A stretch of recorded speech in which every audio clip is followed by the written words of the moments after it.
नमस्कार दोस्तों, स्वागत है आपका आपके अपने YouTube channel Lakshmi Narayan academy में। दोस्तों, आपकी सेवा में हम इससे पहले कई सारी वीडियोस ला चुके हैं और उसी क्रम को आगे बढ़ाते हुए हम आज एक नया टॉपिक पढ़ने वाले हैं जिसका नाम है सर्वनाम। सबसे पहले तो आप इसको समझिए कि सर्वनाम होता क्या है।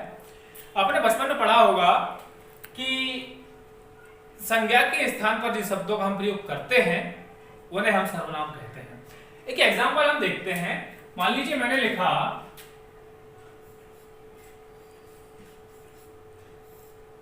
राजू ने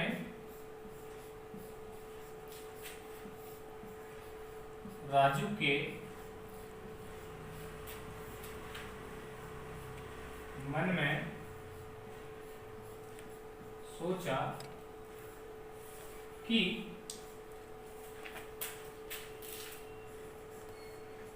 कल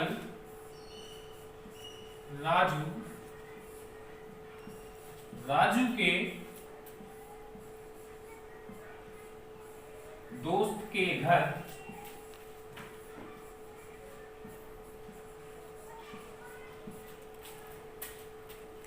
राजू की गाड़ी से जाएगा।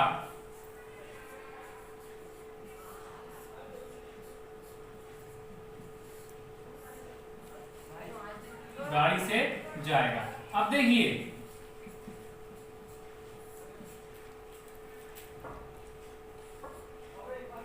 इस उदाहरण को देखने के बाद आपको ऐसा लग रहा होगा कि ये क्या लिख दिया है, पर मैं आपको बताऊं कि मैं आपको क्या बताना चाह रहा हूं तो आपको लगेगा कि हाँ सही है। तो देखिए, मेरा मतलब सिर्फ आपको सर्वनाम को समझाना है। याद तो सभी को रहता है डेफिनेशन, पर देखिए मैंने क्या किया है, एक संज्ञा शब्द का बार बार प्रयोग किया है।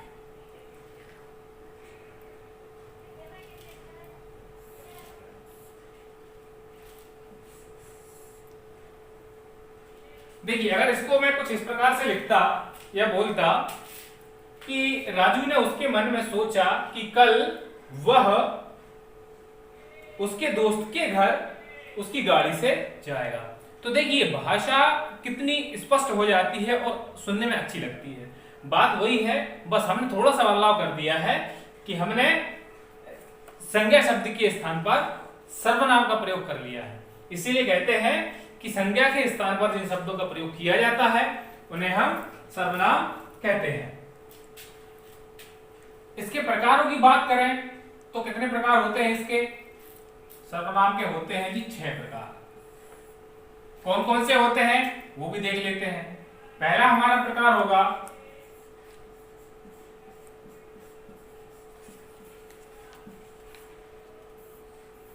पुरुषवाचक। दूसरा हमारा होगा, इसको निश्चयवाचक कर लेते हैं अपन, निजवाचक बाद में करेंगे।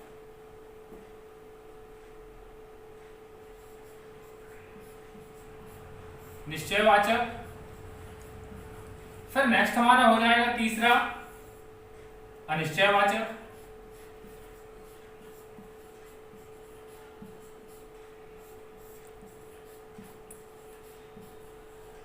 फिर हमारा नेक्स्ट होगा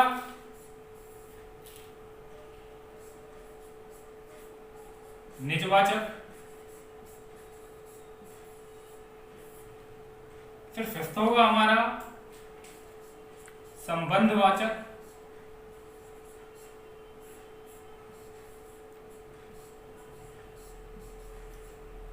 और हमारा आखिरी होगा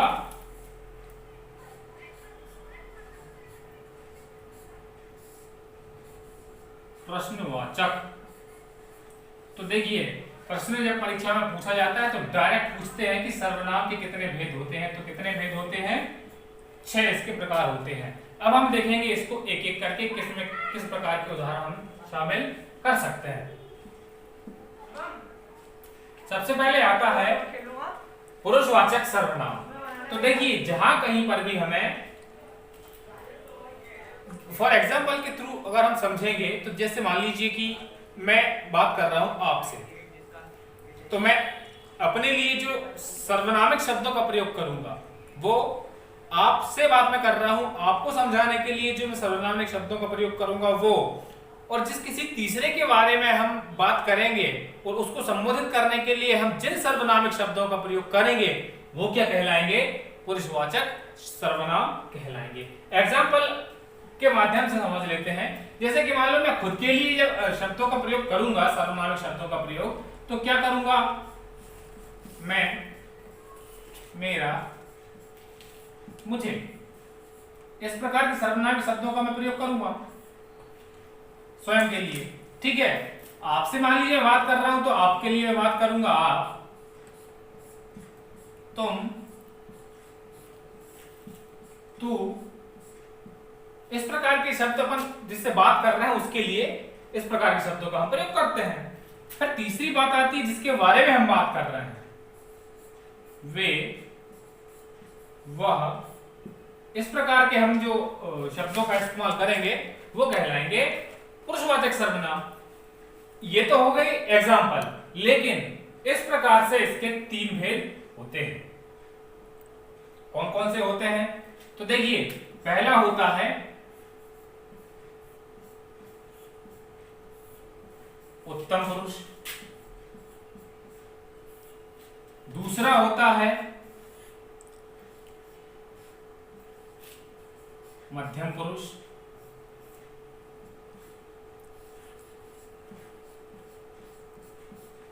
और अंतिम होता है हमारा अन्य पुरुष। अब ये क्या होते हैं इनको भी मैं बता देता हूं। तो देखिए, जैसा कि मैंने आपको पहले बताया था कि मान लीजिए 2 लोग बात कर रहे हैं, पहला व्यक्ति जो बात कर रहा है वो क्या होगा? उत्तम पुरुष। ठीक, दूसरा व्यक्ति जो उस बात को सुन रहा है वो होगा मध्यम पुरुष। ठीक, ये दोनों मिलकर जिस किसी की बात कर रहे हैं वो क्या कहलाएगा? अन्य पुरुष। एग्जाम्पल इससे पहले हमने देखे थे, उत्तम पुरुष मैं, मेरा इत्यादि। मध्यम पुरुष में तुम, आप इत्यादि शब्द आएंगे। अन्य पुरुष में वे, वह इत्यादि प्रकार के सर्वनाम शब्द आएंगे। तो उम्मीद करता हूं यहां तक आपको समझ में आ गया होगा। अब पुरुषवाचक सर्वनाम के बाद हम बढ़ेंगे सर्वनाम के अगले प्रकार पर, जो कि है हमारा निश्चयवाचक सर्वनाम। तो देखिए, निश्चयवाचक सर्वनाम में स्पष्ट समझ में आ रहा है कि जहां कहीं पर हमें जो बात कही जा रही है वो स्पष्ट समझ में आ जाए कि जो कुछ भी बात हो रही है वो एकदम कंफर्म है, निश्चित है, वहां पर होता है जिन सर्वनामिक शब्दों का प्रयोग, उसे कहते हैं निश्चयवाचक सर्वनाम। एग्जाम्पल, जैसे मान लीजिए मैंने लिखा मैं खाना खा चुका हूं। तो देखिए, हमें कंफ्यूज नहीं होना है, हमें इस समय इस वाक्य की स्थिति पे ध्यान देना है। वैसे तो मैं जो इस्तेमाल हुआ है वो क्या है? उत्तम पुरुष है। स्पष्ट समझ में आ रहा है कि उत्तम पुरुष दिख रहा है, लेकिन हमें इससे अभी कुछ नहीं लेना देना है। हमें यह देखना है कि जो वाक्य है वो वाक्य हमें किस ओर इशारा कर रहा है। तो देखिए, वाक्य जो बोल रहा है, वाक्य के हिसाब से एक बात पता चल रही है कि जो व्यक्ति, जिस व्यक्ति ने इस बात को बोला है वो खाना खा चुका है, यानी कि एक निश्चित बात पता चली है कि वो खाना खा चुका है। इसलिए यहां पर जो सर्वनामिक शब्द कहलाएंगे वो क्या होंगे? निश्चयवाचक सर्वनाम। ये अच्छा खासा उदाहरण है इसका, आपको अच्छे से समझ में आ गया होगा। अब देखते हैं हम सर्वनाम का अगला प्रकार। अगला है अनिश्चयवाचक। तो देखिए, जैसा निश्चय था वैसे ही अनिश्चय है। अब यहां पर जो भी बात की जाएगी वो कंफर्म नहीं होगी, अनिश्चित रहेगी। जैसे मान लीजिए एग्जाम्पल लिखा हुआ है, कोई आया है। तो देखिए, यहां पर एक बात तो पता हमें चली है कि कोई आया है, लेकिन कौन आया है ये पता नहीं है, इसीलिए ये किस में आएगा? अनिश्चयवाचक।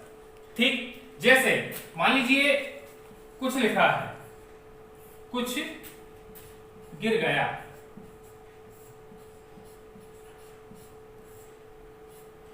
तो यहां पर भी देखिए गिरा जरूर है कुछ, लेकिन गिरा क्या है ये हमें पता नहीं चल रहा है, इसीलिए ये भी किस में आएगा, अनिश्चयवाचक में। एक बात और आप ध्यान रखिए कि जो कुछ शब्द है वो अप्राणीवाचक चीजों के लिए प्रयोग किया जाता है, जीवित वस्तुओं में कुछ का प्रयोग सामान्य तौर पर नहीं किया जाता है। अब हम देखेंगे सर्वनाम का अगला प्रकार, संबंधवाचक सर्वनाम। तो देखिए ऐसे सर्वनामिक शब्द जो अपने उपवाक्यों के साथ संबंध स्थापित करते हैं उन्हें हम कहते हैं संबंधवाचक सर्वनाम। उदाहरण हम देखेंगे, जैसे मान लीजिए मैंने लिखा जो पढ़ेगा वो पास होगा।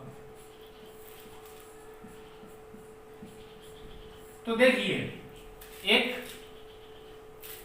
वाक्य इस साइड लिखा है और एक इस साइड लिखा है, यहां पर हमने जो लिखा है और यहां पर वो लिखा है।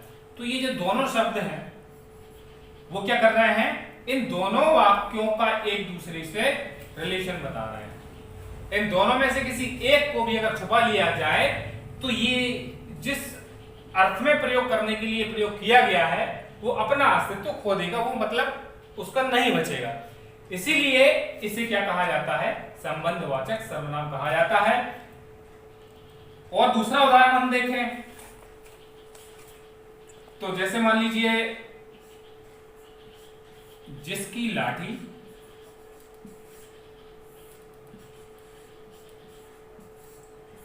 उसकी भैंस।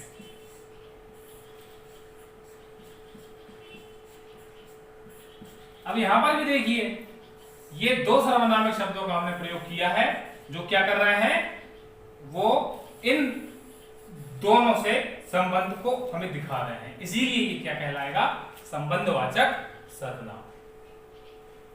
अब हम देखेंगे हमारा अगला प्रकार प्रश्नवाचक सर्वनाम। तो इस प्रश्नवाचक का सीधा सा मैं आपको बता दूं तरीका। पहली चीज तो यह है कि क्या, किससे, क्यों, इस प्रकार की जब उदाहरण में हमें शब्द देखने को मिले तो हमें आंख बंद करके लगा देना है प्रश्नवाचक सर्वनाम।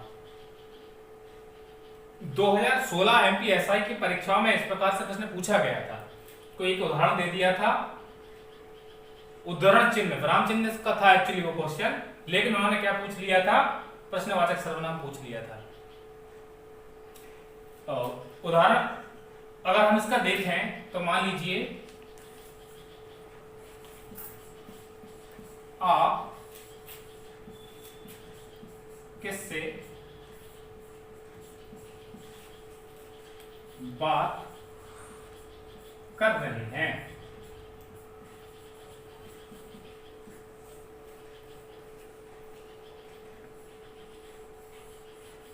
आप किससे बात कर रहे हैं।